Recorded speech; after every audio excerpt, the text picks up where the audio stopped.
দেশের পক্ষে কথা বলার জন্য 2019 সালে 6 আগস্ট আগে দিবাগত রাতে 6 ঘন্টা নির্মমভাবে পিঠে হত্যা করা হয়।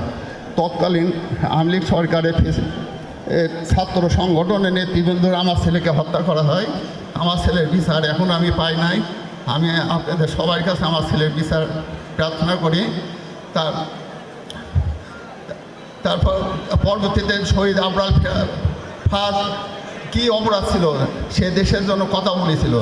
সে আমরা তিস্তা নদীতে পানি পাই নাই, সে বলেছিল ফেনী নদীতে পানি আমরা বিনা চুক্তিতে বিনা সত্ত্বে আমরা ফেনী নদীতে পানি দিচ্ছি। ভারত থেকে পেঁয়াজ রপ্তানি বন্ধ করলো, কিন্তু আমরা আমাদের ইলিশ মাছ আমরা 500 মেট্রিক টন আমরা ইলিশ মাছ ধোয়া হলো। 47 সালে দেশ ভাগের পর আমরা কলকাতা বন্দর আমাদের তৎকালীন সরকার কলকাতা বন্দর ব্যবহার করার জন্য অনুমতি চেয়েছিল, কিন্তু আমরা সেটা না পাওয়াতে আমরা দিলাম মোল্লাপুর তাদের ব্যবহার করার জন্য অনুমতি। এইটাই ছিল আমরা ভাদের অপরাধ।